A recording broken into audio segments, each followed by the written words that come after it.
Hello दोस्तों, नमस्कार। देखिए कि आज का जो हमारा टॉपिक है वो है राहु केतु पे कि जब भी आप चार्ट देखते हैं तो उसमें राहु केतु को कैसे समझा जा सकता है। जैसे मान लीजिए आपकी कुंडली में राहु कहीं पर बैठा है तो वो अपने नेचुरल ट्रेड की वृद्धि करेगा, यानी कि राहु जिन चीजों को रिप्रेजेंट करता है उसमें बढ़ोतरी होगी या उसमें घटोती होगी। या मान लीजिए जैसे राहु किसी भाव में बैठा है तो क्या वो उस भाव को डैमेज करेगा, या फिर राहु किसी ग्रह के साथ बैठा है तो क्या फल देगा। इन सब विषयों पे आज हम चर्चा करेंगे और कुछ एक हम दशा के भी नियमों पे बात करेंगे कि राहु केतु की दशा सामान्यता कैसी जा सकती है, अगर चार्ट में उसके क्या नियम है।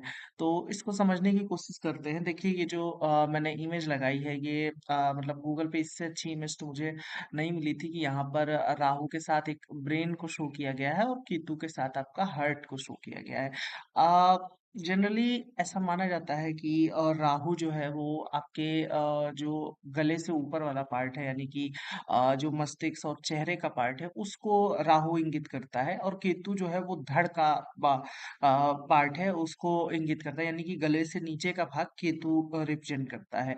और उस केस में मतलब इसका अगर बेसिक अंतर समझना हो तो राहु जैसा कि इसमें दिखाया गया है कि राहु एक तरीके से मस्तिष्क से, लॉजिक से काम लेने वाला ग्रह है, और जो आपका केतु है वो एक तरीके से कह लीजिए कि उसके पास कोई लॉजिक नहीं है, वो स्ट्रेट फॉरवर्ड है। हाँ, ये करना है तो करना है और ये नहीं करना है तो नहीं करना है। जैसे केतु मैथमेटिक्स में अच्छा हो सकता है कि 5 5 5 10 ही होता है, उसके सिवा इसमें कुछ नहीं हो सकता है। तो केतु एक तरीके से स्ट्रेट फॉरवर्ड है। इसके और ट्रेट हम समझने की कोशिश करेंगे। उससे पहले ये थोड़ा-सा कह लीजिए कि एस्ट्रोनॉमी का पार्ट है, लेकिन मैं बता दे रहा हूँ कि कभी मान लीजिए आपसे कोई पूछ ले कि भाई राहु केतु खगोल में एग्जिस्ट कहाँ करते हैं, यानी कि आसमान में, एस्ट्रोनॉमी में एग्जिस्ट कहाँ करते हैं। तो देखिए इसको समझिए कि आप जानते हैं कि एक जो सर्कल है वो पृथ्वी का है, यानी कि पृथ्वी सूर्य के चक्कर लगाती है। ये जो सर्कल है ये बीच में सन आपका है, तो पृथ्वी हमारी सूर्य का चक्कर लगाती है, तो ये पृथ्वी का सर्कल है। और पृथ्वी का जो चक्कर लगाता है वो है आपका चंद्रमा। तो ये जो है ये आपका चंद्रमा का वृत्त है। इसको क्रांति वृत्त बोलते हैं, मेरे हमको जहां तक ध्यान आ रहा है। तो मोटा मोटी इतना समझिए कि ये जो पृथ्वी का जो एक तरीके से पथ है जिसपे पृथ्वी अपना चक्कर लगाती है, और जो चंद्रमा का पथ है जिसपे कि चंद्रमा पृथ्वी का चक्कर लगाता है, ये दोनों पथ जहां पर भी कटते हैं, यानी कि जो इनका इंटरसेक्शन पॉइंट है ये, यहाँ पर ही राहु केतु एग्जिस्ट करते हैं, एक ये और एक ये। तो ये जो दो पॉइंट है इसी दोनों जगह पे राहु केतु का एग्जिस्टेंस है, और इन्हीं के वजह से इक्लिप्स भी लगती है, ग्रहण भी होता है। खैर वो पूरा एस्ट्रोनॉमी का पार्ट हो जाएगा, लेकिन इसको थोड़ा सा समझ लीजिए कि राहु केतु एग्जिस्ट कहाँ करते हैं अगर कोई पूछे। तो जो पृथ्वी का जो पथ है जिसपे पृथ्वी चक्कर लगाती है, और जो चंद्रमा का पथ है, उन दोनों का जहां पर भी मेल होता है या जहां पर दोनों एक दूसरे को काटते हैं वहीं पर राहु केतु का एग्जिस्टेंस होता है। अब इसको हम आगे बढ़ाते हैं। देखिए, सो राहु और केतु। राहु का सिंबल ये है, आप जानते हैं ये अगेन वही जो ऊपर के हिस्से को रिप्रेजेंट करता है, सर को। और केतु का सिंबल ये है, यानी कि वो धड़ को रिप्रेजेंट करता है, कि जो शरीर से नीचे का भाग है एक तरीके से। फिर उसके बाद हम सबसे पहले समझते हैं कि राहु है क्या।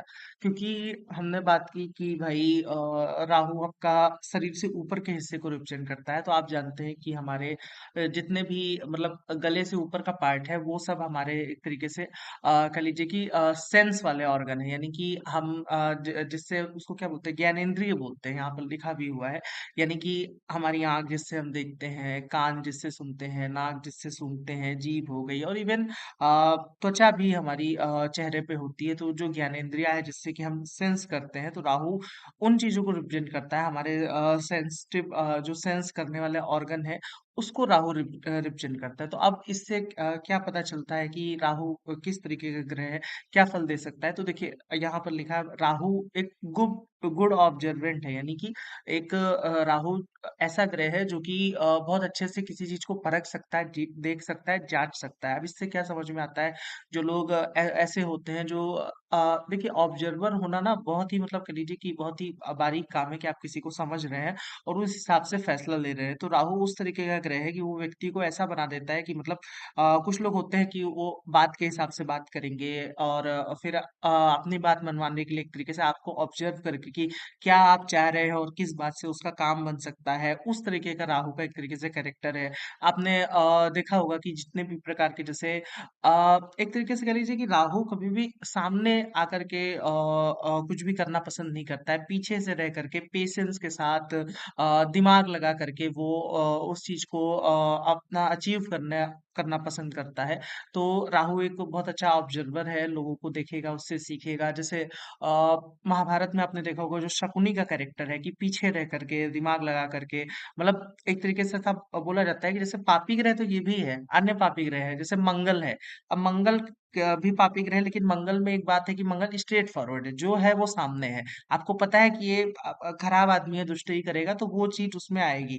लेकिन राहु में ऐसा नहीं है, राहु सडन चेंज को रिप्रेजेंट करता है कि पता चले व्यक्ति आपके साथ लंबे समय तक था लेकिन एक दिन उसने ऐसा पलटी मारी कि आपको समझ ही नहीं आ रहा है कि उसको क्या हो गया।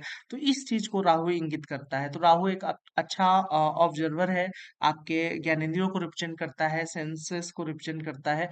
फिर ये एक मेटलिस्टिक प्लेनेट है, यानी कि कह लीजिए कि इसको भोग विलास पसंद है, इसकी इच्छाएं बहुत हैं और इस ग्रह को चाहिए कि इसकी लालसा है और वो उसको अचीव करने के लिए, आगे बढ़ने के लिए अपने बुद्धि का इस्तेमाल करता है और उसके बाद वो आगे बढ़ने की कोशिश करता है और इसकी इच्छाएं जल्दी खत्म भी नहीं होती, यानी कि एक इच्छा पूरी हुई फिर दूसरी में वृद्धि हो गई, इस तरीके का इस ग्रह का स्वभाव है। और इसकी एक मतलब माइथोलॉजिकल स्टोरी भी बहुत प्रचलित है, वो आपको पता होगा, मैं उसमें ज़्यादा नहीं जाऊँगा। जब अमृत मंथन हो रहा था तब उस समय की एक स्टोरी कि उसमें भी ये भेष बदल के देवताओं में बैठ गए थे, तो उसके बाद से विष्णु जी ने सर काट के तभी वो राहु केतु का निर्माण हुआ था। खैर वो स्टोरी अलग है।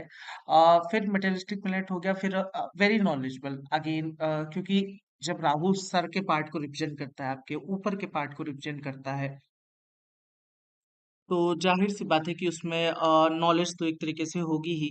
और राहु की जो नॉलेज है ना वो मतलब ऐसी नहीं है, मतलब अगर हमको मरकरी और राहु में एक तरीके से डिफरेंशिएट करना हो तो मरकरी है कि भाई आप उसको सिखाएँगे, वो सीखेगा फिर इस चीज़ को करेगा। लेकिन राहु में एक अंतर ये है कि राहु खोजी व्यक्ति है, यानी कि उसको उसके पास थोड़ा ही इनपुट है लेकिन वो उसमें से कुछ निकालना जानता है। एक तरीके से इसको समझ लीजिए कि एक मरकरी वाला व्यक्ति है जो कि अच्छा एडिटर है, लेकिन राहु वाला व्यक्ति हैकर है। वो किसी भी चीज़ में से कुछ ना कुछ करके तिकड़म लगा करके उस चीज़ को निकाल लाएगा। बहुत अच्छे रणनीतिकार होते हैं, किसी भी चीज़ को अचीव करना हो, जो प्लान बनाने वाले लोग होते हैं, उस केस में भी राहु का बहुत कह लीजिए कि महत्वपूर्ण रोल आता है। और ऐसा भी बोला जाता है कि कुजवत केतु और शनिवत राहु, यानी कि राहु शनि के समान है। तो राहु में शनि का एक गुण है कि राहु के अंदर पेशेंस बहुत है, यानी कि जब तक अपना गोल अचीव नहीं हो जाता है वो राहु पेशेंस रखता है और उसी हिसाब से गोल अचीव होने के बाद फिर वो आगे नए गोल की तरफ बढ़ना पसंद करता है।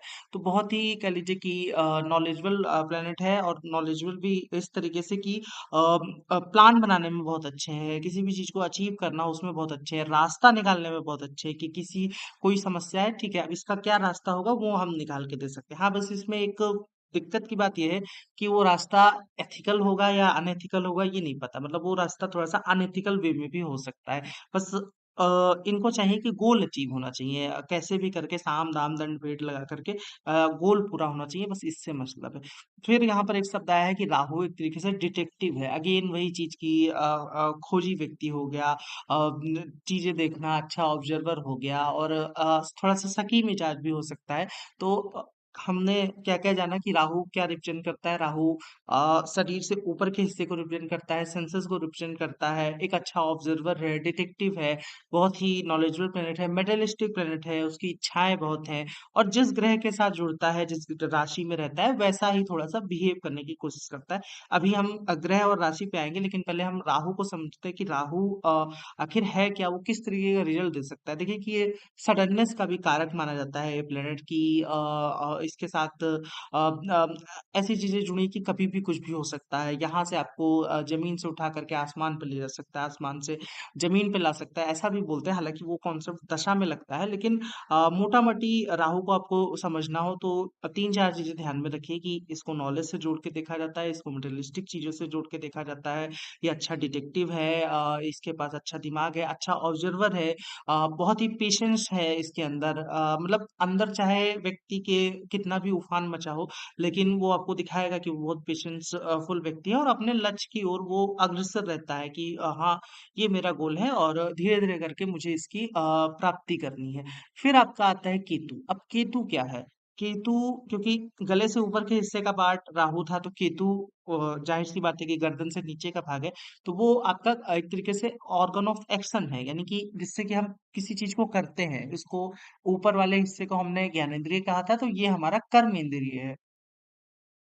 तो अब केतु रिप्रेजेंट क्या करेगा? जैसे इसको हम किन चीजों से जोड़ के देखें? अगेन जो मैंने पहले बताया कि राहु जितना छुपा हुआ व्यवहार करता है, केतु उतना ही स्ट्रेट फॉरवर्ड है। यानी कि शुरू में जो हमने बात की थी कि भाई 5-5 10 ही होगा, उससे ज्यादा नहीं हो सकता है। केतु में मतलब केतु को चाहिए कि वो ऐसा है कि उसको कुछ बता दिया जाए और वो उस काम को करे, बस इतना ही उसको चाहिए। उसको उसको नहीं पसंद है कि वो खुद का लॉजिक लगाए। ऐसे ही जैसे कित्तू को जोड़ के देखा जाता है कि जो लोग बहुत डिवोटी व्यक्ति होते हैं ईश्वर के प्रति, बहुत ही जैसे उनकी आस्था होती है। यानी कि कह लीजिए कि एक तरीके से आप जब ईश्वर से कनेक्ट होते हैं तो आपको चाहिए होता है कि वो लोग, आपने देखा भी होगा कि वो बहुत ज्यादा उनके लिए लॉजिक मायने नहीं रखता है कि भगवान है नहीं है, वो उनका डिवोशन अलग तरीके से है। ऐसे ही ये डिवोशन किसी व्यक्ति के लिए भी हो सकता है। तो जो डिवोशन है उसको भी केतु से एक तरीके से जोड़ के देखा जाता है। केतु एक प्लेनेट है, जैसे राहु में इच्छाएं बहुत है, जुड़ाव है। केतु में एक ये बात है कि केतु में डिटैचमेंट है, एक तरीके से अलगाव देता है केतु। यहाँ पे लिखा भी हुआ है कि किसी भी एक तरीके से ग्रह के साथ रहता है। राहु किसी ग्रह के साथ रहे तो वो उसकी कारकत को एक तरीके से उसमें उभार देता है, फुला देता है। लेकिन केतु अगर किसी ग्रह के साथ रहे तो उसमें काट-छाँट करने की कोशिश करता है। तो केतु एक तरीके से डिटैचमेंट का कारक है, अलगाव का कारक है। हालाँकि कुछ जगह पे ये भी पाया गया कि केतु मोह का भी कारक है। मोह मतलब कि अटैचमेंट। अब वही बात है ना कि डिटैचमेंट दे रहा है कि अटैचमेंट, केतु अच्छा होगा तो आपको उसी चीज़ से लगाव दे देगा, और बुरा होगा, खराब तरीके से बैठा होगा कुंडली में, तो वो आपको उस चीज़ से डिटैचमेंट दे देगा। लेकिन अधिकतर केस में केतु डिटैचमेंट का ही कारक होता है।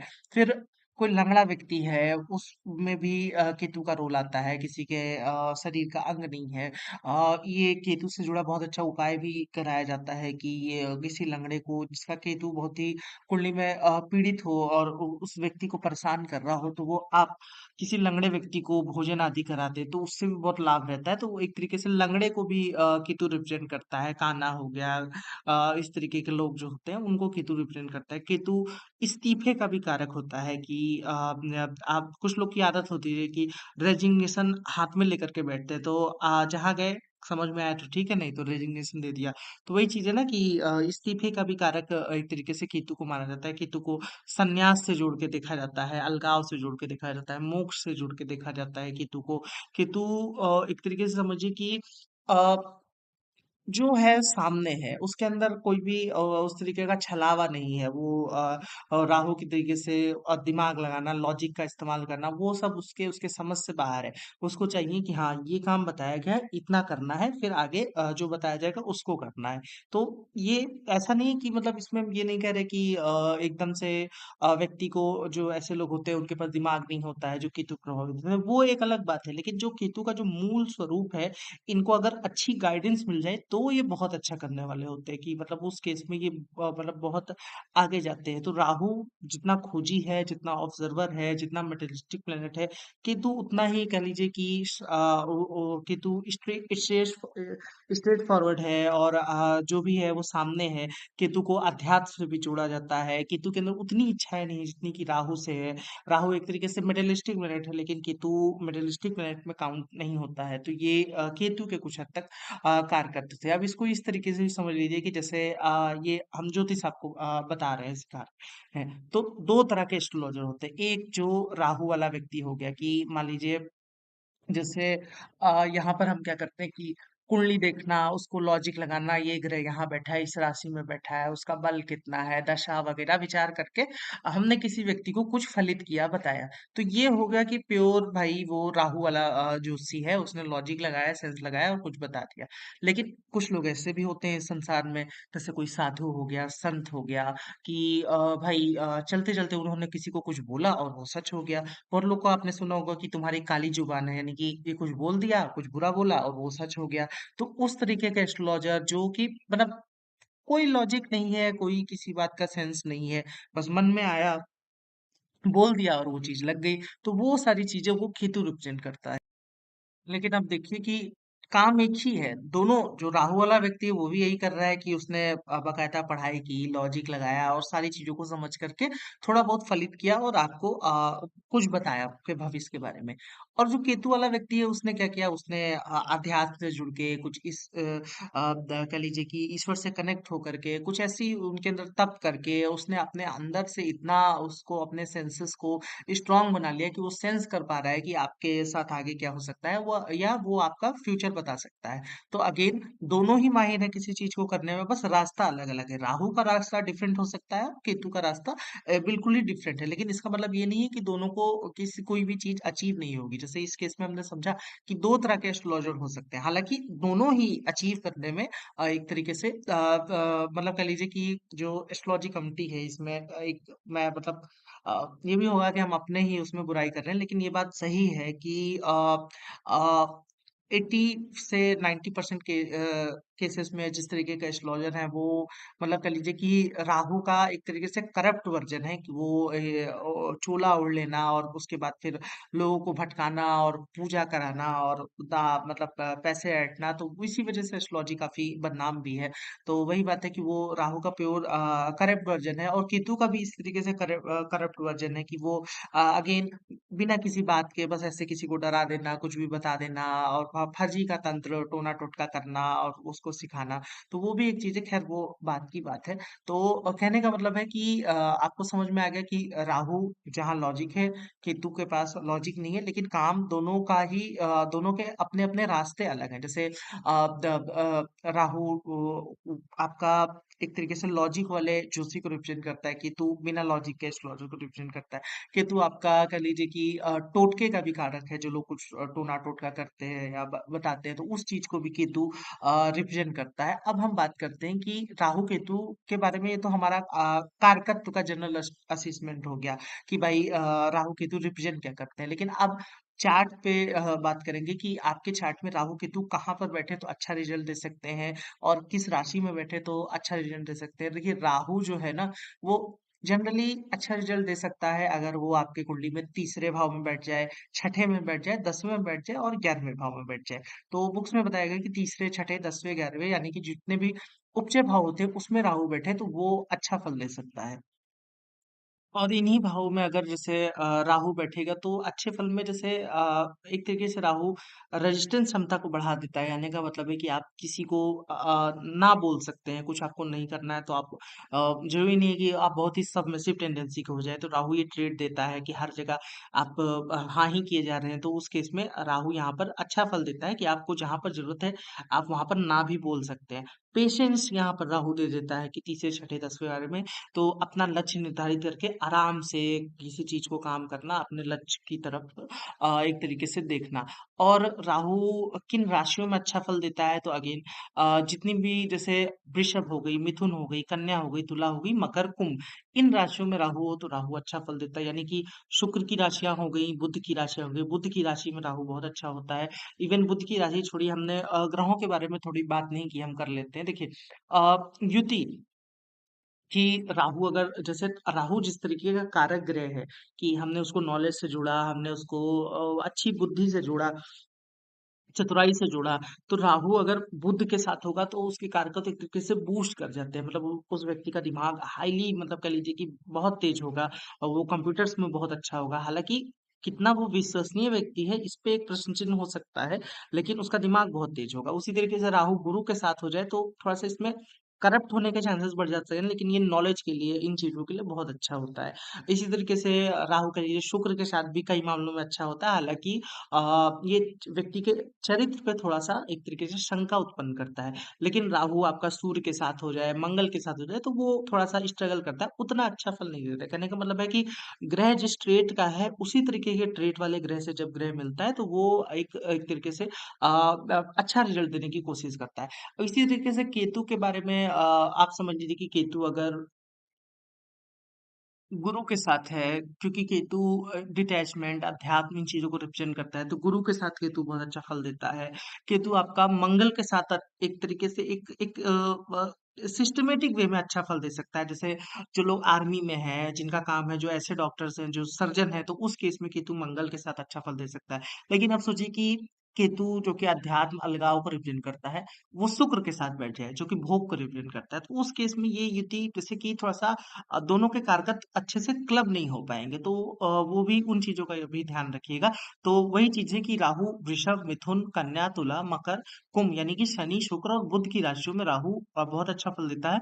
और यहाँ पर देखिए एक स्टार करके लिखा हुआ है कि राशि इज़ मोर इम्पोर्टेंट देन भाव, यानी कि राहु किसी भाव में बैठे, मान लीजिए आपका राहु तीसरे, छठे, 10वें, 11वें में बैठे, लेकिन वहाँ पर ये राशियाँ भी पड़ जाएँ, तो ये राहु के रिज़ल्ट के लिए बहुत अच्छा है कि राहु के कारकत्व तो एक तरीके से बूस्ट कर जाएँगे और वो आपको फ़ायदा पहुँचाने की कोशिश करेगा। तो राशि की ज़्यादा महत्ता होती है। जैसे मान लीजिए राहु आपका ऐसा बताएगा कि सप्तम में अच्छा नहीं है या दूसरे में अच्छा नहीं है, लेकिन दूसरे भाव में भी राहु मिथुन का बैठे, कन्या का बैठे, तो भी एक बार को आपका राहु अच्छा फल दे सकता है। तो राशि की महत्ता ज़्यादा है। जैसे मान लीजिए राहु आपका छठे भाव में बैठा है, लेकिन वो छठे भाव में वृश्चिक राशि में बैठा है, तो वहाँ पर वो छठे भाव का उतना अच्छा फल नहीं दे पाएगा, बजाय कि राहु छठे में वृषभ का होता, मिथुन का होता। तो वो चीज़ है कि राशि की थोड़ी महत्ता ज़्यादा है भाव की तुलना में। फिर केतु के लिए भी वही तीसरे, छठे, 11वें, 12वें भाव में, यानी कि उच्च भाव में और एक तरीके से 12वें भाव में, इसमें तीसरा, छठा, 10वें में केतु उतना अच्छा नहीं है। यानी कि 10वें को इसमें छोड़ दिया गया है, लेकिन 12वें में केतु को अच्छा माना जाता है।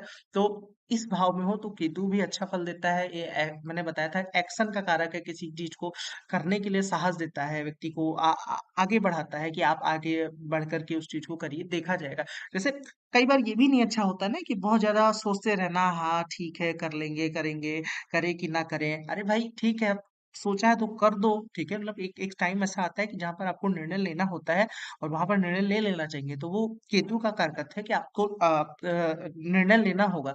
लेकिन वही है कि जल्दबाजी में निर्णय लेना, हर चीज में आप सोचना ही नहीं चाहते, तो वो भी अच्छा नहीं है ना कि मतलब एकदम साहस कूट कूट के भर गया हो। तो केतु के लिए जो अच्छी राशियां है वो आपका जो मंगल की राशियां है, मेष हो गया, वृश्चिक हो गया, और जो गुरु की राशि है धनु, मीन, इसमें केतु कुछ हद तक अच्छा फल दे सकता है। इवन केतु आपका शनि की राशि में भी थोड़ा अच्छा फल दे सकता है, बहुत नहीं। लेकिन ये जो चार राशियां हैं, मेष में आपका केतु बैठा हो, वृश्चिक में केतु बैठा हो, धनु में बैठा हो, तो वो आपका एक तरीके से अच्छा फल देने वाला होता है। उसी तरफ उसी तरीके का केतु व्यवहार करता है जिस तरीके के उसके ट्रेट है। लेकिन इसमें एक बात है कि मान लीजिए जैसे अ, ये पोजीशन बनी, मान लीजिए राहु 10वें में बैठा है, ठीक है? दोनों आमने-सामने होते हैं, तो राहु अगर 10वें में बैठे होगा तो केतु चौथे में बैठा होगा। यानी कि इसमें एक समस्या ये भी है कि अगर आपका राहु अच्छे भाव में बैठा है, तो हो सकता है कि केतु अच्छे भाव में ना बैठा हो। जैसे मान लीजिए कि राहु तीसरे में, तो केतु नवम में आ जाएगा। नवम का केतु उतना अच्छा नहीं बताएगा, हालाँकि वो रिलीजियस के उसमें अच्छा फल दे सकता है, लेकिन एक एक कहने का मतलब ये है कि या तो आपका राहु अच्छी पोजीशन में होगा या केतु अच्छा पोजीशन में होगा। एक लेकिन एक्सिस ऐसी है कि अगर राहु केतु, मान लीजिए कि राहु छठे बैठ जाए और केतु 12वें बैठ जाए, तो ये एक तरीके से बेस्ट एक्सेस है कि दोनों के लिए अच्छा हो गया है। कि केतु 12वें में है, वो थोड़ा सा आपको अध्यात्म से भी जोड़ रहा है, राहु छठे में है तो आपको थोड़ा रेजिस्टेंस भी करने को दे रहा है, जीवन में थोड़ा सा संघर्ष है, लेकिन फिर भी वो राहु का रिजल्ट एक तरीके से फ्रूटफुल तरीके से आपके लाइफ में वर्क कर रहा है, आपके शत्रु पे आप हावी पड़ रहे हैं, तो इस तरीके से राहु यहाँ पर रिजल्ट दे रहा है। तो ये जो 6 और 12 की एक्सिस होती है, यानी कि राहु छठे केतु 12वें, ये एक तरीके से बेस्ट एक्सिस है। फिर उसके बाद आते हैं कि ये तो मैंने राशि और भाव के बारे में बता दिया कि जनरली इसमें होगा क्या, अच्छे में क्या अच्छा होगा, तो मैंने बता दिया कि यहाँ पर राहु के कारकत्व में वृद्धि हो जाएगी। कि जैसे जिसे जो कारकत्व के बारे में हमने बात की कि भाई राहु अच्छे दिमाग का कारक है, राहु एक अच्छा सेल्समैन है, किसी भी चीज को बढ़ा चढ़ा के बता देना, उसको उसको बेचना आता है, तो इस राशि इन भाव में बैठेगा तो राहु की ये गुण जो चपलता का गुण है, जो चतुरता का गुण है, वो बढ़ जाएगा। और केतु अगर ऐसी राशि में बैठेगा तो जो अध्यात्म का गुण है, जो एक तरीके से खुद में एकांत में होकर के स्वयं को जानने का एक तरीके से गुण है, ठीक है? कि केतु वाला व्यक्ति कह लीजिए कि बहुत ही लॉयल रहता है किसी के प्रति, तो वो भी जो एक गुण है, तो वो चीज़ इसमें जो राशियाँ, जो भाव मैंने बताया, अगर उसमें हो तो वो चीज़ बढ़ जाएगी। केतु साहस को भी रिप्रेजेंट करता है, तो उस तरीके की चीज़ें बढ़ जाएँगी अगर राशि और भाव में आपके यहाँ पर सही है। लेकिन अब आता है कि भाई राहु केतु हो सकता है आपके चार्ट में जिस भाव में हो उस भाव पे भी तो कोई इम्पैक्ट डालेंगे ना। ये तो इम्पैक्ट हमने सिर्फ ये बात की कि राहु केतु पर क्या इम्पैक्ट पड़ा है, कि राहु केतु के जो नेचुरल ट्रेड्स हैं वो आपकी कुंडली में बढ़ रहे हैं कि नहीं बढ़ रहे हैं या फिर घट रहे हैं। लेकिन अब हम बात करेंगे कि राहु किसी ग्रह के साथ बैठा है तो उस पे क्या प्रभाव आएगा, राहु किसी भाव में बैठा है तो उस पे क्या प्रभाव होगा, इस पे हम बात करने की कोशिश करेंगे। तो देखिए कि दो स्थिति बन सकती है आपके कुंडली में, या तो राहु अकेला बैठा हो, यानी कि किसी भाव में, मान लीजिए राहु आपका दूसरे भाव में अकेला बैठा है, ठीक है।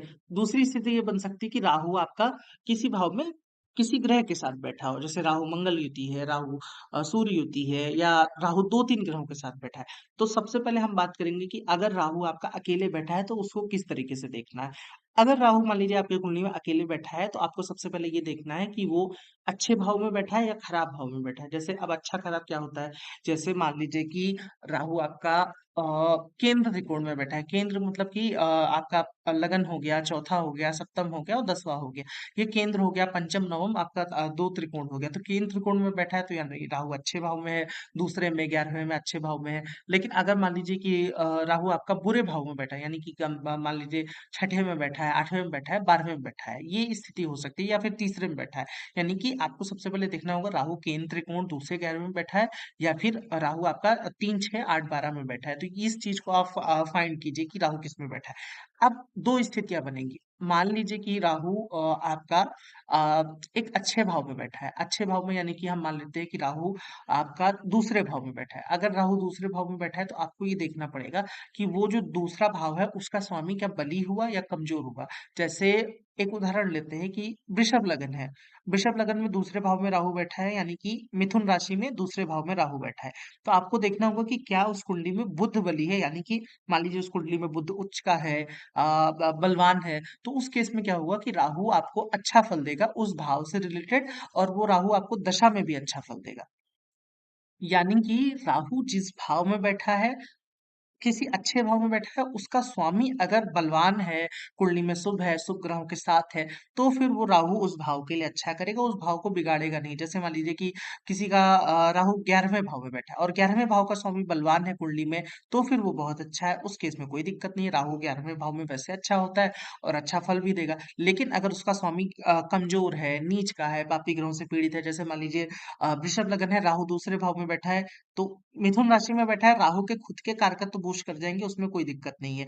जहाँ तक बोलने में बहुत अच्छा होगा, बाकी चीजें हैं, लेकिन जो दूसरे भाव में थोड़ा सा डैमेज हुआ, कह लीजिए कि अगर जो दूसरे भाव का स्वामी बुध बनेगा वृषभ लगन में, वो मान लीजिए कि आपका नीच का बैठा है, और वृषभ लगन अगर होगा तो मेरे ख्याल से मीन राशि 11वें भाव में आएगी, तो वहां पर नीच का वो बुध बैठा है, मान लीजिए किसी पापी ग्रह से पीड़ित है, यानी कि भाव जब कमजोर होगा भाव का स्वामी, तो उस केस में राहु उस भाव को डैमेज कर देगा अगर वो अच्छा भाव है, ठीक है।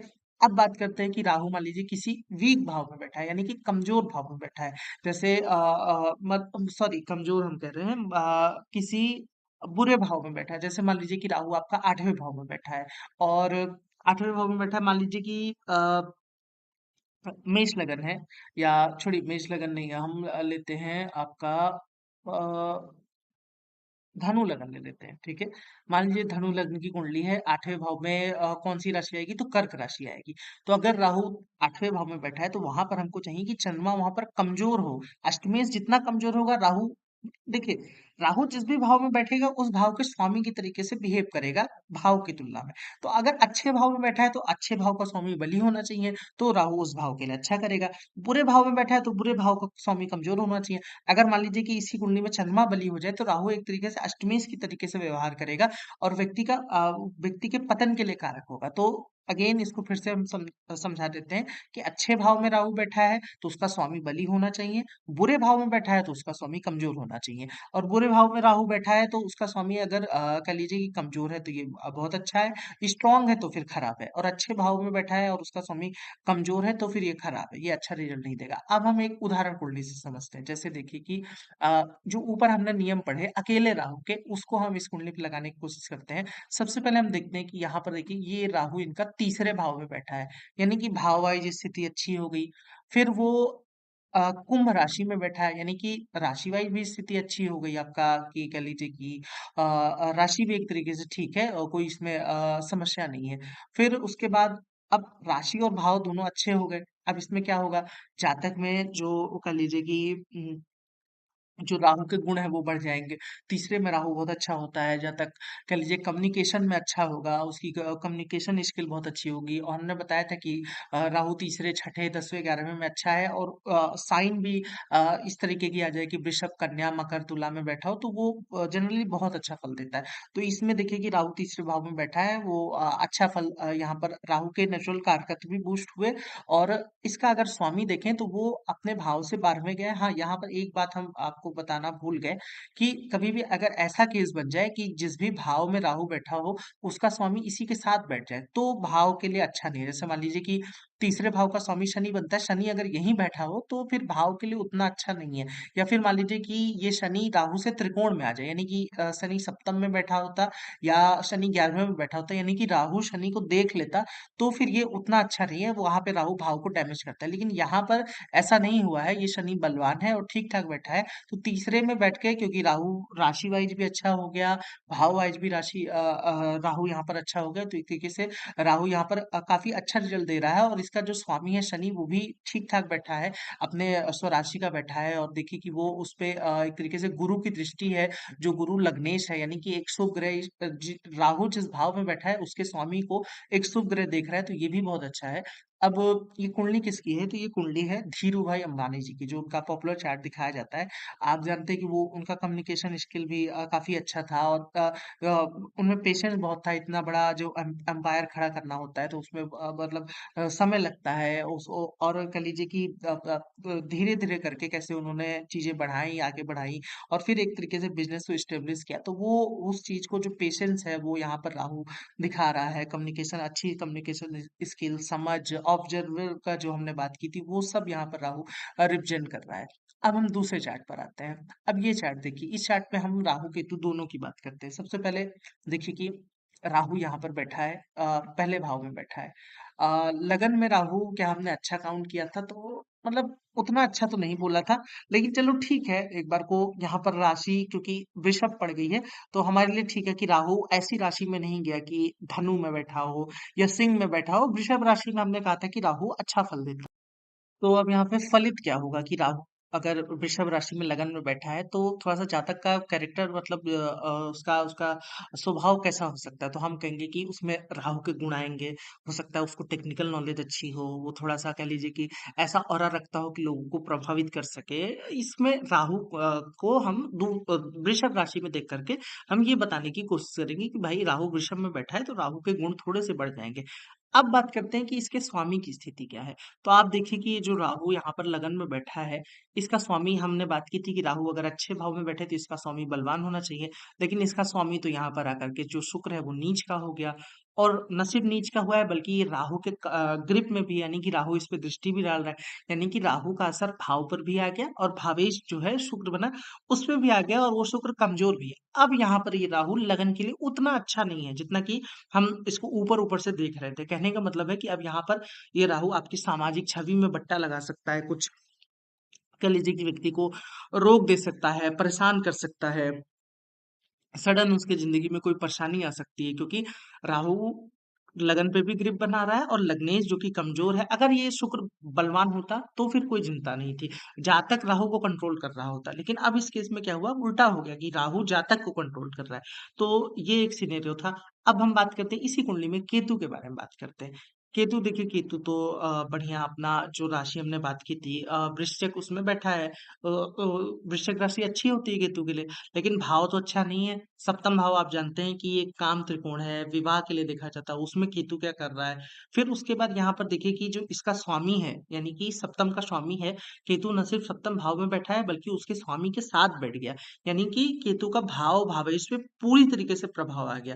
तो उस केस में अब क्या होगा, क्या ये केतु यहाँ पर अच्छा रिजल्ट देगा? तो नहीं। इस केतु की वजह से मैरिड लाइफ में परेशानी रही, जातक का डिवोर्स हो गया, तो वो सारी चीजें भी रही, क्योंकि केतु ने भाव भावेश दोनों को प्रभावित किया था।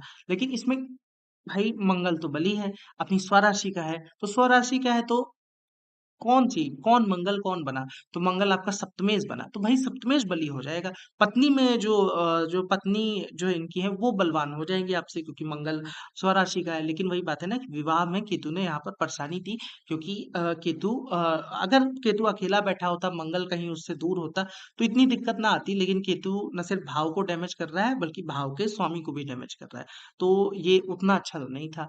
अब हम इसको आगे बढ़ाते हैं। हाँ, अब देखिए कि जैसे ये एक दूसरा चार्ट है। अब इसमें अगर हम बात करें कि भाई राहु क्या फल दे सकता है, तो देखिए कि हमको यहाँ पर दिखता है कि राहु अष्टम भाव में बैठा है। क्या अष्टम भाव में राहु अच्छा होता है? तो हमें जहां तक ध्यान है, हमने तीसरा, छठा, 10वां, 11वां बताया है। यानी कि भाव वाइज तो अच्छा नहीं, चलो कोई बात नहीं। राशि देखते हैं कि राशि कौन सी है। तो राशि यहाँ पर हमको मीन मिलती है।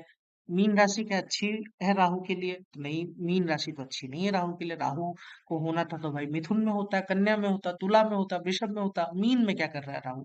चलो कोई बात नहीं। इसका स्वामी देखते हैं कि क्या इसका स्वामी बली है, कैसा है। तो मुझे दिखाई देता है कि इसका स्वामी एक एक एवरेज बलवान है। हालांकि वो अपने मित्र राशि में नहीं बैठा है। और कह लीजिए कि ये इसका जो स्वामी है, ये भी राहु केतु एक्सिस में आ गया। यानी कि जो राहु केतु की एक तरीके से एक्सिस बनती है, उसमें भी इसका स्वामी आ गया। यानी कि इसका स्वामी थोड़ा सा कह लीजिए कि कमजोर है। हालांकि गुरु को दिग्बल लगन में मिलता है, तो वो उस हिसाब से एक एक एवरेज बलवान भी है, ऐसा कोई बहुत कमजोर नहीं हुआ। लेकिन मोटा मोटी अगर आपको राहु का रिजल्ट जो शुरुआत में हम देख रहे थे कि 8वें भाव में राहु अच्छा नहीं होता है, मीन राशि में राहु का उतना अच्छा रिजल्ट नहीं आता है, और जो उसका स्वामी है एक तरीके से कह लीजिए कि वो भी मतलब एवरेज सा बैठा है। ना तो बहुत अच्छा, मतलब बहुत अच्छे ग्रहों के साथ नहीं बैठा। हालांकि हमने बात की थी कि इसका स्वामी कमजोर होना चाहिए, लेकिन वो उतना भी कमजोर नहीं है। एक्सेस में आ गया है, ठीक है, लेकिन ये उतना कमजोर नहीं है कि मार वो नीच का हो जाए, पीड़ित हो जाए, उस तरीके से वो उतना कमजोर नहीं है। तो और ना राहु की इस पे दृष्टि है। जो लोग सातवीं दृष्टि राहु की लेते हैं, हम कहेंगे कि सप्तम दृष्टि राहु की काउंट नहीं कीजिएगा। राहु की आप पांचवी और नौवीं दृष्टि काउंट कर सकते हैं। तो ये इस केस में हुआ क्या, देखिए कि हालांकि गुरु क्योंकि थोड़ा सा वो कमजोर था, और इस वजह से इसने थोड़ा सा राहत रखी। लेकिन ये एक टीनेज बच्चे का चार्ट है, और शुरुआत के ही समय में ये कह लीजिए कि इसको दोस्ती यारी में थोड़ा सा लत लग गई, पैसे वैसे का बच्चा गबन करने लगा, घर से चोरी करने लगा। तो इस तरीके की इस चार्ट में समस्या रही, क्योंकि राहु यहाँ पर 8वें भाव में बैठ करके वो थोड़ा सा करप्ट जैसा व्यवहार कर रहा है। और ना सिर्फ ये 8वें भाव में बैठा है, आप देखिए कि यहाँ से राहु जो लग्नेश सूर्य है, उस पर भी दृष्टि बना रहा है। अगर ये सूर्य को ना देख रहा होता तो इतनी परेशानी ना आती। लेकिन एक तो राहु अष्टम में गया, ऊपर से मीन राशि में गया, ऊपर से वो लग्नेश को भी देख रहा है। इस वजह से बच्चे का दिमाग थोड़ा सा, मतलब कह लीजिए कि भटक गया। उसको ऐसे दोस्त मिल गए कि जो उसको भटकाव के रास्ते पे ले गए, और वो मतलब कह लीजिए कि वो एकदम से बिगड़ गया। घर वाले परेशान है कि ये कब सुधरेगा। उस पे एक तरीके से शंका की जाती है, उसका कोई भरोसा नहीं है कि वो अगला स्टेप क्या ले ले।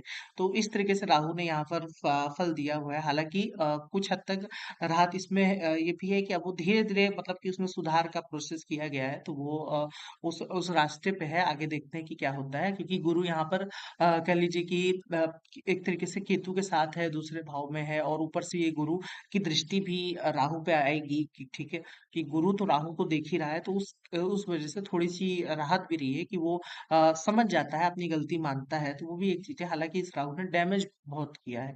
फिर अब बात करते हैं, ये तो हमने बात कर ली, राहु अकेला बैठा है। अकेले बैठने के केस में हमने आपको आपको भाव देखना है, आपको राशि देखनी है, और उसका स्वामी देखना है, उसका स्वामी बलवान है या फिर कमजोर है। अगर अच्छे भाव में बैठा है तो डेफिनेटली उसका स्वामी बलवान होना चाहिए। बुरे भाव में बैठा है तो उसका स्वामी मेडिकोर सा हो सकता है, बहुत बली नहीं होना चाहिए। अगर वो लगन का मित्र नहीं है तो फिर तो वो कमजोर होना चाहिए। जैसे मान लीजिए कि ये गुरु लग्न का मित्र है, तो इस केस में गुरु एक मीडियम बली होना अच्छा है, क्योंकि भाई गुरु पंचमेश भी है ना। हम पता चले अष्टमेश देश को कमजोर करने के चक्कर में पंचमेश को कमजोर करते हैं। लेकिन वही मान लीजिए कि मकर लगन है, अब जो मकर लगन है, मकर लगन में सिंह राशि अष्टम में आती है, तो उस केस में अगर राहु अष्टम में बैठा है तो सूर्य का कमजोर होना बहुत जरूरी है, वरना फिर राहु एर्थ के तरीके से फल दे सकता है, और ये चीज दशा में बहुत ज्यादा मिलेगी कि जातक को पतन और उस तरीके का चीजों को सामना करना पड़े। तो इस चीज का ध्यान रखिए कि अच्छे भाव में राहु बैठे तो उसका स्वामी निश्चित रूप से बलवान होना चाहिए, और राहु केतु के एक्सिस में नहीं आना चाहिए। अब हम बात करते हैं कि राहु अगर कंजंक्शन में है, यानी कि आपका किसी ग्रह के साथ राहु बैठा है, तो फिर क्या फल हो सकता है। देखिए कि इसमें भी दो डिवीजन बनेगा, हम एक एक करके बात करेंगे। सबसे पहले राहु अगर मान लीजिए किसी अकेले ग्रह के साथ बैठा है, यानी मान लीजिए राहु शुक्र युति है, राहु मंगल युति है, ठीक है, एक ग्रह के साथ बैठा है, तो एक स्थिति तो ये बनेगी। दूसरी ये बनेगी कि राहु कई सारे प्लेनेट के साथ बैठा है। तो अभी दूसरी स्थिति में हम बात करते हैं, पहले हम पहली स्थिति पे चलते हैं। मान लीजिए राहु किसी एक ग्रह के साथ बैठा है एक्स वाई जेड, आपको ये देखना है कि क्या वो उस कुंडली में कारक बनता है या फिर अकारक बनता है। अब ये कारक अकारक क्या होता है, जैसे मान लीजिए कि आपका कुंभ लगन है, ठीक है, कुंभ लगन में जो शुक्र होता है वो एक तरीके से कारक ग्रह बनता है।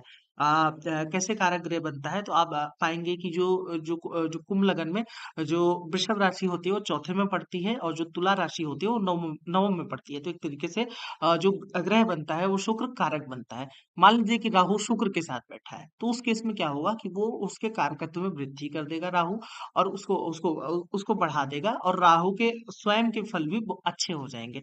तो समझ में आया कि राहु अगर कारक के साथ बैठे, जिस भी ग्रह के साथ बैठा हो, वो अगर कुंडली का कारक है तो फिर बहुत अच्छा है। और यहाँ पर देखिए लिखा हुआ है स्ट्रॉन्ग कारक। अब इसको आपको समझना होगा कि राहु एक तरीके से जिस भी ग्रह के साथ बैठे वो स्ट्रॉन्ग होना चाहिए। जैसे मान लीजिए कि कुंभ लगन है, राहु दूसरे भाव में शुक्र के साथ बैठा है, तो यानी कि वो शुक्र उच्च का है, बलवान है। तो उस केस में क्या हुआ कि राहु जिस कारक के साथ बैठा था, अच्छे भाव के स्वामी के साथ बैठा था, उस तरीके का बिहेव करेगा, वैसा फल देगा। लेकिन वो अच्छे भाव का स्वामी बली होना चाहिए।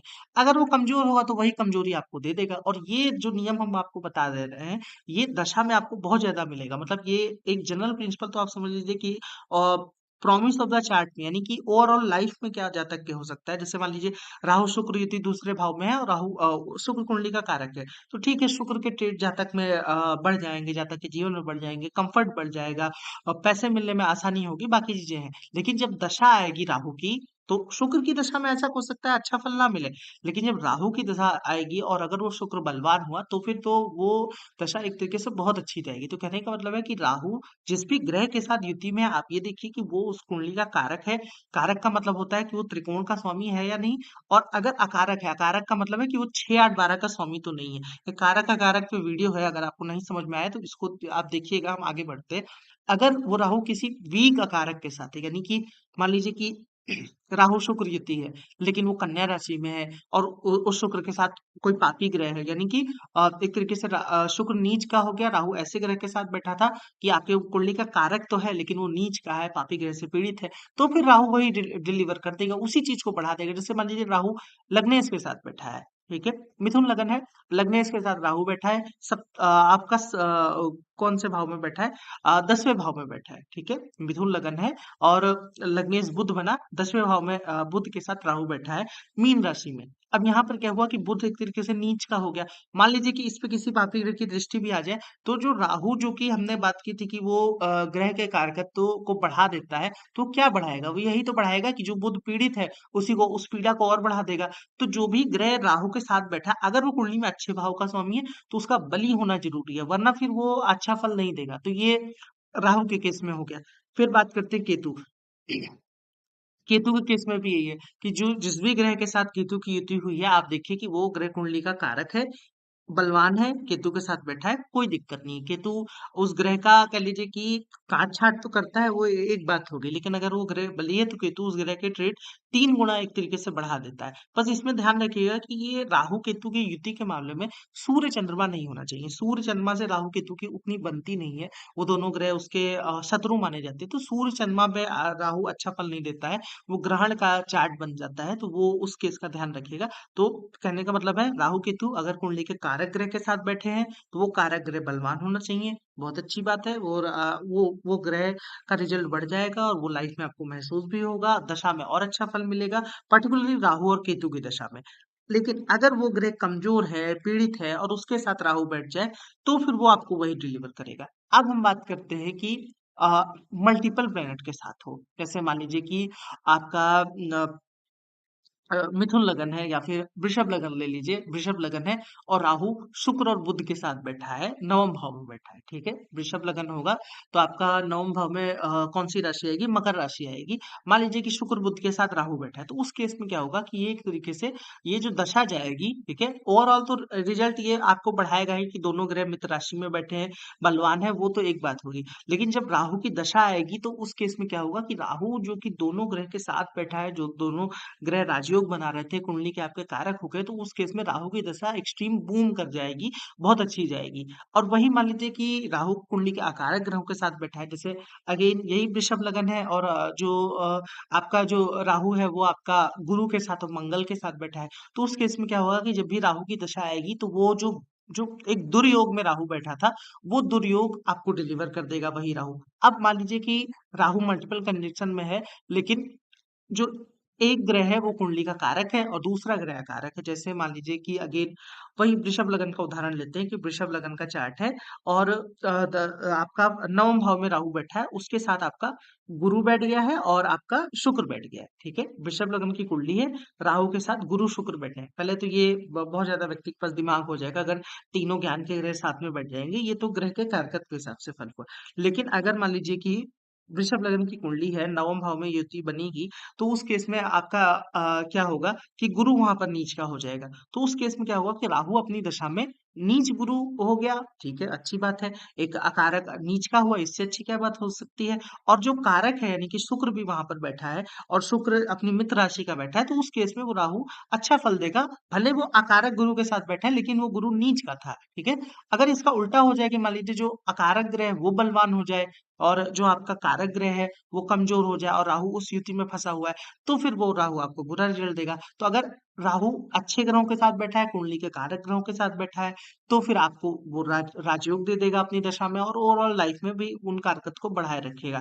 लेकिन राहु मान लीजिए ऐसे ग्रहों के साथ बैठा है जो कुंडली में एक कारक भी बनते हैं, अकारक भी बनते हैं, तो उस केस में आपको उस ग्रह का बलाबल देखना होगा। एक मेरा षडबल भी वीडियो है, बल कैसे देखा जाता है, आपको उसको देखना हो तो आप उसको भी देखिएगा, आपको काफी अच्छा लगेगा। अब हम उदाहरण कुंडली की बात करते हैं। जैसे इस कुंडली में देखिए कि ये एक कुंडली है और यहाँ पर राहु शुक्र के साथ बैठा है, ठीक है। दूसरे भाव में बैठा है, हालांकि वो कर्क राशि में गया है और यहाँ से देखिए कि चंद्रमा को वो देख भी रहा है जो कि उतना अच्छा नहीं। खैर, यानी कि दूसरे भाव के लिए थोड़ा सा संघर्ष हो जाएगा, ये हम जिनका भी चार्ट है उनके लिए बोलेंगे, क्योंकि भाई राहु दूसरे भाव में बैठा है और उसके स्वामी को भी देख रहा है। ये तो एक इनिशियल प्रिडिक्शन हो गई।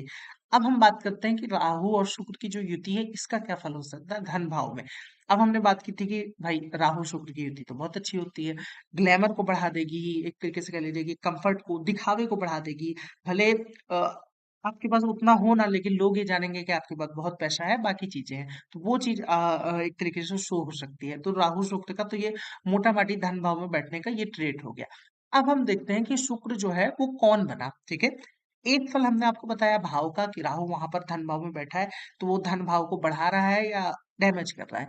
एक फल हमने आपको बताया कि राहु शुक्र की युति है, तो उन दोनों का कारकत्व का क्या क्या फल हो सकता है। अब हम बात करते हैं कि शुक्र कौन है और शुक्र पर क्या असर राहु दे रहा है। तो देखिए कि शुक्र यहाँ पर कुंडली का कारक बनता है। कारक का मतलब कि मिथुन लगन है, तो मिथुन लगन में आप देखिए कि शुक्र एक तरीके से त्रिकोण का स्वामी बना। हालांकि ये द्वादश भाव का भी स्वामी है, लेकिन जब भी आप ऐसे केस में फंस जाए, तो अगर वो ग्रह लग्न का मित्र है, यानी कि जो लग्न का स्वामी है बुध उसका मित्र है, तो उस केस में आप उसको कारक ही मानेंगे। जैसे मान लीजिए मेष लगन है, मेष लगन में जो गुरु है वो 12वें और 9वें का स्वामी बनता है, लेकिन जो गुरु है वो मंगल का मित्र होता है, तो उस केस में आप उसको कारक ही मानेंगे, अकारक नहीं कहेंगे। तो यहाँ पर देखिए कि ये शुक्र बना। अब शुक्र क्या हुआ, क्या यहाँ पर शुक्र बली है?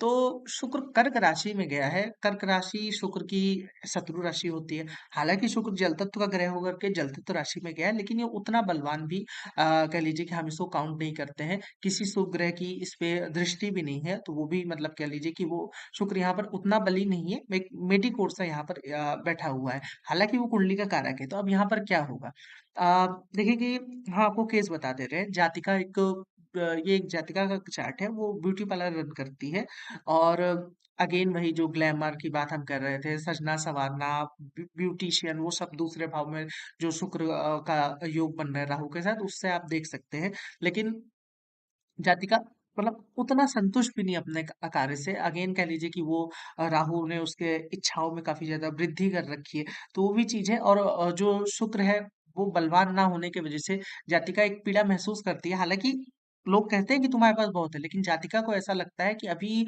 उसने कुछ ख़ास ऐसा नहीं कमाया, उसे और आगे बढ़ना है। तो एक तरीके से ये वाला सीन है। हालाँकि शुक्र यहाँ पर बहुत कमज़ोर भी नहीं, तो इतनी भी परेशानी की बात नहीं है।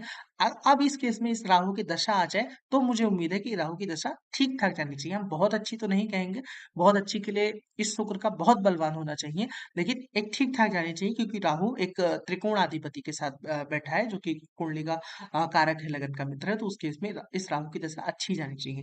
और यहाँ पर देखिए कि दशा के कुछ और भी बाकी भी नियम है, आप उसको भी ज़रूर देखिएगा, सिर्फ़ इसी के सहारे मत रहिए। ये तो मैंने आज राहु केतु टॉपिक था तो हम थोड़ा-सा इसको बता दिए, लेकिन अगर आप इसको सीधा-सीधा अप्लाई करेंगे ना तो बिल्कुल भी नहीं लगेगा। जो दशा के मैंने पहले वीडियो बनाया है, आप उसको एक बार पहले समझ लीजिएगा, फिर आप आगे बढ़िएगा।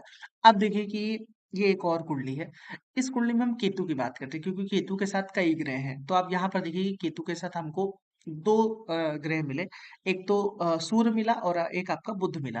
तो सबसे पहले हम डिग्री को देखेंगे कि कौन-सा ग्रह क्लोज़ है। तो आप देखिए कि केतु और सूर्य के बीच करीब-करीब वही 8 डिग्री का फासला है। लेकिन केतु और बुध के बीच आप करीब-करीब 20 डिग्री का फासला यानी कि सॉरी केतु और बुध के बीच आपका करीब-करीब कह लीजिए कि 10 से 11 डिग्री का फासला है और केतु और सूर्य के बीच करीब-करीब 8 डिग्री का फासला है। यानी कि अ, इस केस में केतु के पास सूर्य ज़्यादा करीब है। हालाँकि केतु बुध के भी नज़दीक है, करीब-करीब 10 ही डिग्री का अंतर है, लेकिन हम सूर्य को ज़्यादा क्लोज़ मानेंगे। अब यहाँ पर हुआ क्या कि केतु बुध के साथ बैठा है, क्लोज़ कंजंक्शन में बैठा है, ठीक है? हम ये नहीं कह रहे कि और बुध कौन? तो बुध कुंडली का कारक भी है। अपनी मित्र राशि में बैठा है, यानी कि कह लीजिए कि तुला राशि में बैठा है, जो कि वो भी अच्छा है। तो अब इस केस में होगा क्या? हम फलित क्या करेंगे? आप जानते हैं कि अगर सबसे पहले हमको कारकत के हिसाब से फलित करना हो, तो हम इनिशियल एक-एक स्टेप अगर चलें, तो केतु यहाँ पर तुला राशि में बैठा है, जो कि उतना अच्छा नहीं है, एक बात। सूर्य के साथ केतु की बनती नहीं है, वो भी अच्छा नहीं है, एक बात।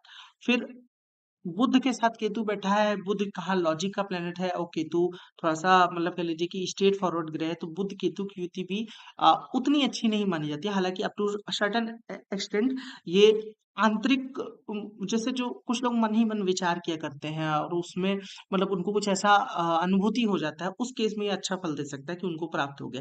तो एक तो ये फलित हो सकता है ग्रह के कारकत्व के हिसाब से। अब हम बात करते हैं कि यहाँ पर अगर हमको एक-एक ग्रह पे देखना हो कि केतु ने सूर्य के साथ क्या फल दिया और केतु ने बुध के साथ फल दिया, इसको हम कैसे जज करेंगे? तो देखिए कि यहाँ पर जो सूर्य है, ठीक है? सूर्य के साथ केतु बैठा है, तो सूर्य कौन बना? और सूर्य केतु का मित्र भी नहीं होता है और सूर्य यहाँ पर नीच का भी है, तो आप देखिए कि सूर्य यहाँ पर सप्तमेश बना, तो सप्तमेश इस कुंडली में नीच का है और उसके साथ केतु बैठ गया, यानी कि एक एक जो सप्तम भाव का स्वामी है, वो केतु का मित्र भी नहीं है और उसके साथ केतु बैठ गया जो कि सप्तमेश है, उतना अच्छा नहीं है। चंद्र कुंडली भी यही बनेगी यानी कि चंद्र कुंडली से भी सप्तम भाव का स्वामी केतु बनेगा।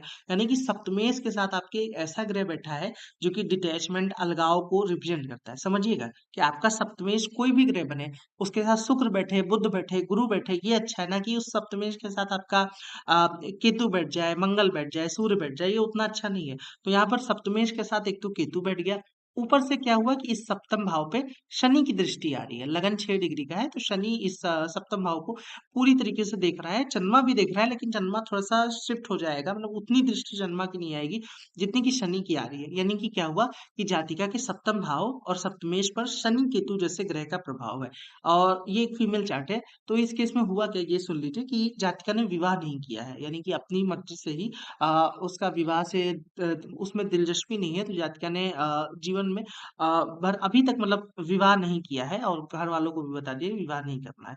फिर अब बात करते हैं कि यहाँ पर तो केतु ने क्या किया कि सप्तमेश का जो सप्तमेश सूर्य था, उसके फलों में कुछ काट-छाँट की और वैसा फल देने की कोशिश की। लेकिन अब यहाँ पर केतु बुध के साथ भी बैठा है। बुध का क्या फल देगा? बुध तो कुंडली का कारक भी है, बाकी चीज़ें भी है। तो अब इस केस में क्या होगा कि जब भी कभी भी केतु की दशा आएगी, ठीक है? तो केतु बुध के फल देगा, और बुध कुंडली का कारक है, तो केतु बूम कर जाएगा एक तरीके से, और जातक को अच्छा रिजल्ट देने की कोशिश करेगा, क्योंकि केतु एक तरीके से जो कुंडली का कारक बुध है, एक थोड़ा सा कह लीजिए कि अच्छा ग्रह उसके साथ बैठा है। लेकिन बुध की दशा में ऐसा नहीं होगा कि बुध की दशा आई और वो बुध की दशा अच्छी हो जाएगी, क्योंकि राहु केतु में ना, जैसे किसी भी ग्रह में एनर्जी एक्सचेंज का कॉन्सेप्ट लागू होता है। जैसे इसको समझ लीजिए कि जैसे मान लीजिए दो ग्रह बैठे हैं, ठीक है, एक अच्छे भाव का स्वामी बैठा है, एक बुरे भाव का स्वामी बैठा है। जैसे हम एक उदाहरण कुंडली लेते हैं कि आपका मकर लगन है, और सूर्य जो है वो आपका शुक्र के साथ बैठा है, ठीक है। अब जब सूर्य शुक्र के साथ बैठेगा, तो एक तरीके से एनर्जी एक्सचेंज का नियम लागू होगा कि सूर्य की दशा तो अच्छी हो जाएगी, बशर्ते कि वो अष्टमेश है, लेकिन वो शुक्र के साथ बैठा है, तो शुक्र की ऊर्जा ग्रहण करेगा। और जो शुक्र है वो ग्रह कुंडली का कारक होने के बावजूद उसकी दशा अच्छी नहीं जाएगी, क्योंकि वो सूर्य अष्टमेश के गुण ग्रहण करेगा। यानी कि ग्रह जब भी युति करता है, तो आपस में वो एनर्जी को एक्सचेंज करते हैं, और राहु केतु में फुल एक्सचेंज का कॉन्सेप्ट लागू होता है। यानी कि बाकी ग्रह तो आधी आधी एनर्जी का एक्सचेंज करते हैं, लेकिन राहु केतु किसी ग्रह के साथ बैठ जाए, तो इसका मतलब क्या होगा कि केतु की दशा तो अच्छी हो जाएगी, लेकिन बुध की दशा उतनी ही खराब हो जाएगी, क्योंकि केतु ने बुध से कारकत्व छीन लिया, मतलब जो बुध का रिजल्ट है वो छीन लिया, और अपना रिजल्ट दे दिया। तो केतु अलगाव का, काट छाट का कारक है, तो उस तरीके का रिजल्ट जातिका को बुध की दशा में मिल सकता है। तो इस तरीके से आपको दशा की गुत्थी सॉल्व करनी पड़ेगी, और एनर्जी एक्सचेंज का कॉन्सेप्ट ध्यान में रखिएगा कि जब भी कभी भी राहु केतु नौमेश के साथ बैठे हैं, तो राहु केतु की दशा चलनी चाहिए, ना कि उस नौमेश की दशा चलनी चाहिए। इस चीज का ध्यान रखिए। अब ये एक और चार्ट है, मेरे हिसाब से ये लास्ट चार्ट होना चाहिए। तो इसमें देखिए कि यहाँ पर भी मल्टीपल कंजंक्शन अगर हम देखते हैं, तो केतु के साथ बुध बैठा है और केतु के साथ चंद्रमा बैठा है। हालांकि यहाँ पर देखिए कि केतु तो 10वें भाव में बैठा है, केतु तो आपका मंगल की राशि में बैठा है, तो उसके लिए तो बहुत अच्छा होना चाहिए। यानी कि दशम भाव के लिए और केतु के लिए तो बहुत अच्छा होना चाहिए। तो इस में अगर हम इनिशियल फलित की बात करें, तो जातक आध्यात्मिक है, और कह लीजिए कि, और कार्य क्षेत्र में अगर केतु उस तरीके से बैठा है, वृश्चिक राशि में बैठा है, तो थोड़ा सा जातक मतलब कह लीजिए अपना दबदबा रखता है, बहुत ज्यादा सबमिसिव नहीं है, एक बात। अब हम बात करते हैं कि जो युति हुई है इसका क्या फलित हो सकता है। तो सबसे पहले बुध और जो चंद्रमा है ये कौन है, तो हम देखते हैं कि यहाँ पर बुध अष्टमेश है, सॉरी, हाँ, बुध अष्टमेश है, और जो चंद्रमा है वो छठे भाव का स्वामी। हालांकि बुध पंचम का स्वामी भी है, लेकिन सहधर्म के नियम से आप देखिए कि आठवें और छठे के स्वामी, छठे और आठवें के स्वामी यहाँ पर केतु के साथ बैठ गए, यानी कि एक दुर्योग जो बन रहा है, बुरा योग बन रहा है, उस योग में केतु शामिल है, ठीक है। अब क्या हुआ कि जब केतु की इनकी दशा आई, तो उस समय मतलब कह लीजिए कि इनको बहुत परेशानी उठानी पड़ी। स्वास्थ्य भी उतना अच्छा नहीं था, विवाह भी इन्होंने कुछ ऐसा मतलब कि लव मैरिज कर ली कि जो कि बाद में तलाक में कन्वर्ट हो गई। तो मतलब काफी कह लीजिए कि जो केतु की दशा आई और केतु एक दुर्योग में था, तो वो बहुत ज्यादा खराब हो गई। हालांकि जब बुध की दशा आई और जब चंद्रमा की दशा आएगी, तो फिर हमको उम्मीद है, बुध की दशा तो बहुत अच्छी गई थी, जो अगेन एनर्जी एक्सचेंज का कॉन्सेप्ट, और जब चंद्रमा की दशा आएगी, तो फिर मेरे को उम्मीद है कि वो एक तरीके से अच्छी आनी चाहिए, अच्छी जानी चाहिए, क्योंकि एनर्जी एक्सचेंज हुआ है। यानी कि केतु चंद्रमा बुध की एनर्जी लेकर के तो खराब फल दिया, लेकिन जब चंद्रमा और बुध की दशा आएगी, तो वो अच्छा फल देना चाहिए। और चंद्रमा यहाँ पर देख लीजिए कि छठे का स्वामी होकर के नीच का है, पीड़ित भी है। हालांकि ये मन पे भी असर डालेगा, ऐसा नहीं कि छठे भाव का स्वामी पीड़ित है, तो वो ग्रह का जो कारकत्व है, जो कि चंद्रमा मन का कारक होता है, तो उस पे भी असर आएगा, और वैसा रहा भी, मतलब जातक का बाद में डिवोर्स हुआ और वो बाकी चीजें थी। लेकिन यहाँ पर केतु की दशा अच्छी नहीं गई, और केतु जिन ग्रहों के साथ है, वो कुंडली के ऐसा मतलब कारक भी नहीं है। कारक थे तो, जैसे बुध जो है वो कुंडली का कारक है, लेकिन वो जिस ग्रह के साथ बैठ गया, देखिए बुध अष्टमेश भी तो है ना, तो अष्टमेश अगर मान लीजिए कि छठे के स्वामी के साथ बैठ जाए, तो ये सहधर्म हो जाएगा। अभी यही बुध मान लीजिए यहाँ पर शुक्र के साथ बैठा होता, तो हम इस बुध शुक्र की युति को बहुत अच्छा ले रहे होते हैं। लेकिन यहाँ पर अगर अ, बुध चंद्रमा के साथ बैठा है, तो फिर ये बुध यहाँ पर अच्छा फल नहीं देने वाला है, और वैसा हुआ भी जातक के साथ। तो अगेन आपको एक एक करके तोड़ तोड़ के देखना पड़ेगा कि सबसे पहले जो केतु किसी भाव में बैठा है, राशि में बैठा है, उसका रिजल्ट क्या होगा। अब जैसे यहाँ पर देखिए कि राहु की बात करें, तो राहु चौथे में बैठा है, लेकिन वृषभ राशि में बैठा है तो जो राहु के गुण है वो थोड़े से बढ़ जाएंगे। लेकिन यहाँ से देखिए कि चौथे भाव से ये शुक्र को देख भी रहा है, तो अगेन अब इसका मतलब कि ये चौथे भाव को राहु डैमेज कर रहा है। और भाव वाइज भी राहु चौथे में कौन सा अच्छा होता है, राहु तीसरे जाए, छठे जाए, 10वें 11वें जाए, तो ये उतना अच्छा नहीं है। तो घर में भी मतलब इस राहु ने डिस्टरबेंस थोड़ा सा क्रिएट किया हुआ है, आप सोच सकते हैं। मतलब इनके भाई की मृत्यु जल्दी हो गई थी और उसके बाद फिर भाई की भी फैमिली को इनको करना पड़ा और थोड़े से झगड़े भी रहे, जहाँ तक का कोई तलाक हुआ है, तो वो सारी चीजें थी। क्यों हुआ? अगर ये शुक्र यहाँ पर ना बैठा होता, कहीं और बैठा होता, तो राहु चौथे को उतना ना बिगाड़ पाता। लेकिन जब राहु की ग्रिप चौथे भाव और चौथे के स्वामी पर भी आ गई, और इवन आप देखिए कि जो चौथे का कारक है वो भी नीच का है, पीड़ित है, अमावस्या के करीब है, जो चंद्रमा है, तो भाव भावेश कारक तीनों एक तरीके से पीड़ित हो गए और वो सब राहु के एक्सिस में है। तो मानसिक सुख शांति के लिए भी अच्छा नहीं है। बच्चे भी इनसे दूर जा चुके हैं, मतलब वो माता के साथ रहते हैं, तो वो उस तरीके का केस है। तो राहु केतु ने भी अच्छा खासा इस कुंडली में डैमेज कर रखा था। तो ये कुल मिलाकर के राहु केतु के बारे में था। आपको अगर ये विषय अच्छा लगा हो तो आप इस वीडियो को लाइक जरूर कीजिएगा, इसको पूरा बनाने में काफी मेहनत लगती है। आगे हम कोशिश करेंगे कि राहु केतु के इंडिविजुअल फल के बारे में बात की जाए कि राहु केतु, हालांकि इस पे वीडियो बनाया गया है, लेकिन वही है ना कि जैसे जैसे आदमी आगे बढ़ता है, सीखता जाता है, उसे और जानने का मौका मिलता है। हो सकता है कि आज से 2-4 साल बाद फिर हम यही वीडियो बना रहे हो, कुछ अगर नया हम जान गए।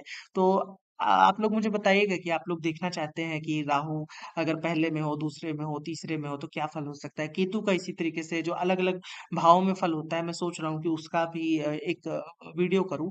तो ये था। अगर आपको ये वीडियो अच्छा लगा हो तो आप प्लीज मेरे चैनल को जरूर सब्सक्राइब कीजिए। इस कॉन्सेप्ट से रिलेटेड अगर आपको कोई भी डाउट है, तो जो मैंने आज आपको बताया है, तो आप नीचे कमेंट सेक्शन में पूछ सकते हैं। अगर आप मुझसे कंसल्टेशन लेना चाहते हैं तो आप इस नंबर पे संपर्क कर सकते हैं, व्हाट्सएप कर सकते हैं। अगर आप चाहें तो ईमेल भी कर सकते हैं।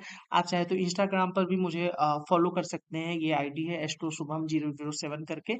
अभी के लिए इतना ही रखते हैं, फिर किसी दिन मिलते हैं एक और वीडियो के साथ। तब तक के लिए धन्यवाद।